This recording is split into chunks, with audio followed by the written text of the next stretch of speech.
Hey now, it's Sharon, and I'm back to share another policing experience with you guys. If you're new to the channel, I policed 20 years for Southeastern City in the US, and I was also in the military. I hope by sharing my policing experiences, it helps someone else in policing or in another job, any job that provides a service. And also hit subscribe and share so you'll know when we're uploading videos most times weekly. And let me start by saying this. In the last two videos, the one titled "Practices That Are Not Policy and Policing," and the one before that, which was "Practices That Are Not Policy and Policies That Are Not Practiced," I talked about a lieutenant who was very statistics oriented, if you will. And I talked about how he could give you averages on who was doing what, and he would set goals in terms of how many arrests you needed for the week in combination with traffic tickets and things like that. And I wanted to share with you that I believed in that. A lot of people say that's a quota. We called it productivity. And yes, I bought into that. I bought into that because remember I told you the sergeant was like, "Walter, don't you want to earn your check?" And I was thinking, yeah, I want to earn my check. But I slowly started to get out of that perspective. And the reason being is when I started to go into the neighborhoods and I saw some of the arrests and things that were going on between police and the community, and how it was a broken relationship. And I'm like, well, we come from them. But it was always touted in training, that us versus them mentality. But but we as officers come from them. So that I struggled with that. And so I started to kind of step out of that bubble, if you will, because I'm wearing the uniform, I got the badge and the gun. Yes, I thought like other officers.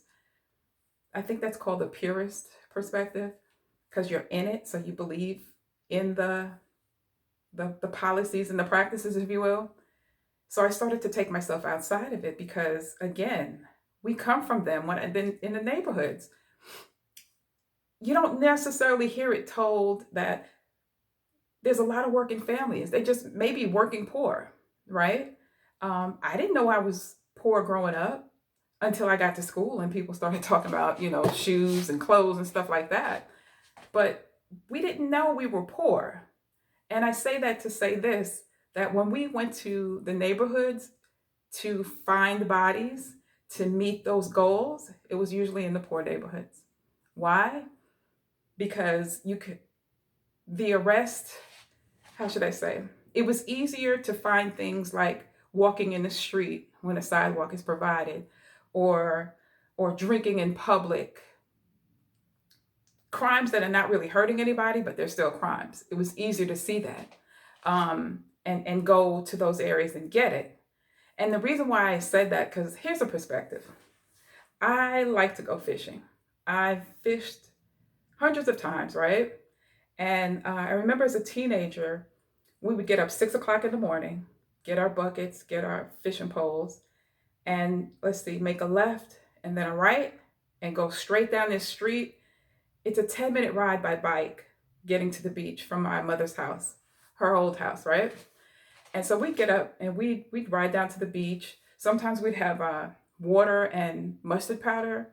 And depending on the ground where you see the wormholes, we'd pour the mustard water in there and the worms would come up and we'll go fish. Or we bring some chicken, right? As I got older, I started fishing in ponds. I fished in a couple of lakes. But there was this one pond, a friend of mine's, him and his wife, they loved going to this pond because it was secluded, not too many people. And I was like, okay, cool. I went with them, fished. We caught bass, I think it was. No, I forgot what kind of fish it was, but we caught a couple of fish, right? And then they would invite me back. Go back, you see a couple of more people. And and my friend would be like, what the hell? Who told these people this? Who told them? And then you go back, you see more people, and he's getting more and more upset. The more people you see, the more upset he's going to get, right? Okay. But nobody ever thinks about, what are all these people and all the fish they're taking out? What is it doing to the pond? You hear little stories, you hear little things about it on TV, ecosystems and all that stuff. But if the fish if the pond is not being restocked, the pond is going to die. So if they're taking all these fish out and the fish don't have enough time to naturally reproduce, the pond will die. Hence, remember when in the other videos I talked about I was on one team and you'd see about 4 other teams in one area trying to find those bodies? Think about it. You're taking all those bodies out of the neighborhood.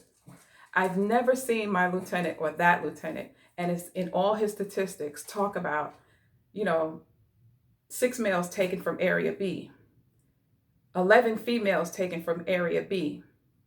Now, what does that look like in the community? You're taking somebody's breadwinner, somebody's babysitter, somebody's whatever. We don't know what it looks like. Just like the homeless guy that I might arrest for walking in the street. He might be the thing that keeps the single mother and her child who's walking her child to school. And he says, "Hey, Ma, you look good. Just keep it up, baby. Keep going." And that's the only positive she gets, or the only good word she gets for the day. And then we take that homeless guy, put him in jail because he's drinking in public. And now the single mom with the baby, she doesn't get that big up, if you will, that positive speak into her for the day. Now she's even weighed down even more. I'm just giving you a different perspective. We don't know what these people are to their families, but we're taking them out. What happens to the area? Yeah, the lieutenant's numbers look good on paper, but it actually sterilizes the neighborhood. When I mean sterilize, unfruitful, barren, and then you wonder why areas look so dilapidated and decrepit and run down. That's one of the reasons. I didn't want to help do that, if you will. So what did I do? I spoke about it in the last video. Tell people to get on the sidewalk. Look, another officer coming through might arrest you. The little knuckleheads that want to walk in the street, look, your family's not going to get paid. Your body will get a ticket. God forbid if you die, you'll get a ticket. Sidewalk provided. Insurance company's not going to pay on that. I just gave them, I educated them, and I gave them some room. Because like I said, whoever's coming down on the lieutenant, and then the lieutenant comes down on the sergeant, and then the sergeant comes down on us. I'm trying not to come down in the community because I come from them. It's just a different perspective, guys. I love fishing. Think about it, all right? And always remember, you don't necessarily have to go through a thing to learn from it. Take a look at our online store. The link is in the description. And also, I created some notebooks because I love writing with pen and paper. I know there's some other folks that love it. Just take a look at it. Those notebooks are only available on Amazon. I'll provide the link in the description. Okay? You guys, be good. Talk to you later. Bye. Hey, everybody. Here are the notebooks I created. They're 6x9, 120 pages. I created one for Educator, law enforcement. This is for anyone, any position. I created one for fire, and I created one for medical personnel. And it has the Redeemed on the front because that is our focus this year, on being redeemed.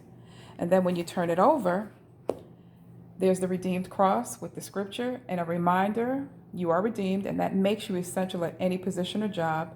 You'll see our logo and the web address for our online store where we sell t-shirts, cups, coffee mugs, towels, things like that, face mask. And like I said, I still like the feel of pen and paper. So I use these for the videos that I create, making outlines and things like that. And it has a title page. You can put your name in there. And this is our motto for our business. It doesn't matter what the haters say about me. They can't convince Jesus. And like I said, the convenience of having this book. This Bible is roughly 6.5 by 9.5 inches. The notebook is 6 by 9. And look at, you could take it and go. I love that. So check it out. They're $6.99 and they're only available on Amazon.